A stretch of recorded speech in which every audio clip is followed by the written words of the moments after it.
turaguhaye icyubahiro cyose uyu mugoroba mwiza udushikanyemo turi bazima.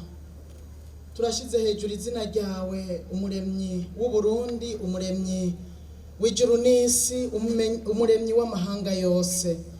Turagushize hejuru kandi turanaciye bugufi imbere yawe mwami. Nivyo ejo twaraje hano tuzanywe no kuguhimbaza no kugutazira kubw'ivyo wakoze.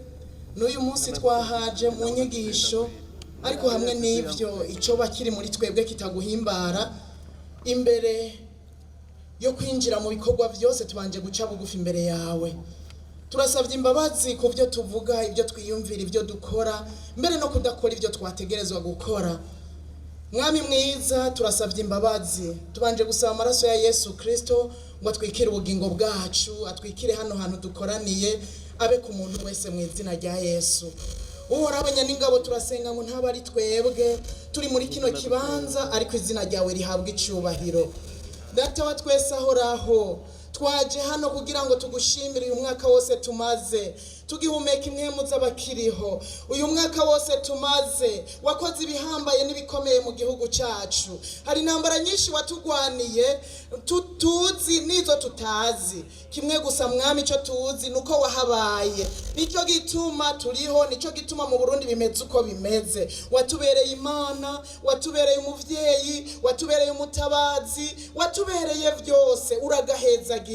Uragahezagirwa, izina ryawe niryubahwe, niritazirigwe, nirishigwe hejuru. Amahanga yose akubahe, isi yose ikubahe, mu Burundi tukubahe, tugutazire, tugushire hejuru. Ni wowe Mana, Imana ikora ibirengeye ibyo dusaba n'ibyo twiyumvira. Erega nibyo wadukoreye Mana, muri uyu mwaka wadukoreye ibirengeye ibyo dusaba n'ibyo twiyumvira. Warakoze, hari byinshi wadukoreye ku buntu tutanagusabye, nubihererwe icubahiro. Turagushimiye mwami ko Burundi wabugize nka Gosheni. Uburundi warabuzitiriye aho abandi bariko barapfira ku bwa cyakiza cya coronavirus. Uraturinda, uratuzitirira, ubana natwe, tuba nk'iGosheni cyagihe Abisirayeli bahari, ibyago bigatera ababakikuje bose, ariko bo bararindwa. Natwe nivyo wadukoreye, nivyo wadukoreye. Turagushimiye rero, twaje kugushimira. Mbega Mana, tugihumeka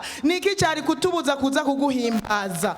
Naboroshe kugira ngo tugushimire kugira neza kwawe, tugushimire ubuntu watugiriye. Era baturangije umwaka atanza riri kirica abarundi, era baturangije umwaka atantambara ziri mu gihugu, era baturangije umwaka impori impande zose mu gihugu cyose. Naco tubuza kugushimira. Era baturangije umwaka tugishobora gukoranira hamwe twese, atatandukaniro rihari, twese tukicara hamwe.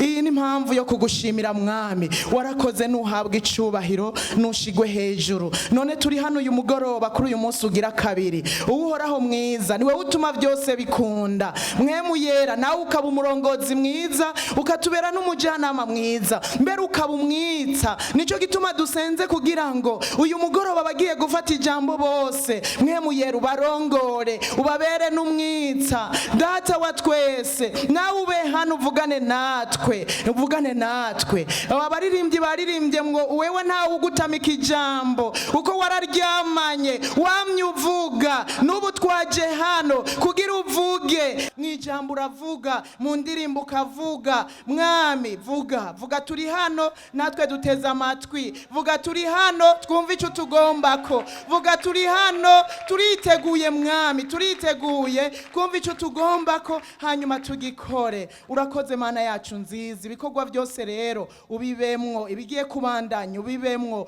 ubandanye kutunezereza, ubandanye kudutwenza. Twugaje wa mubi n'ibikorwa byiwe mu izina rya Yesu. Satani habera bakoranye na warakorana, nko muri cya gihe cya Yobu. Satani abera barakoranye, Satani na warakorana. None ndazi yuko yikurikiza aho abantu bakoraniye, cyane bavuga izina rya ryawe kugira ngo abayovye, ariko ndamwugaje mu izina rya Yesu. Ndagushima ko waduhaye ububasha bwo kumukankamira nawe akaduhunga, waduhaye ububasha bwo kumukandagira. Turamwugaje ibikorwa vyiwe vyose n'imigambi yiwe yose muri kino kibanza mu izina rya Yesu. Si kuri twebwe gusa, n'abari kure bavyumvira kure, turakeneye ngo wa mubi ntabasamaze mu izina rya Yesu. Turugaje itiro, turugaje ibisamaza, turugaje gukomantaza imitima. Ndasenga ngo ibigiye gukoreka vyose uhoraho aba ari we uhabwa icubahiro, kandi ntihagire umuntu yaje uno munsi asubira inyuma uko yaje. Twese hamwe twaje dutahukane gishasha kugira ngo izina ryawe ribandanye gushigwa hejuru. Nuko urakoze, turagushimiye kandi turakwiteze muri byose.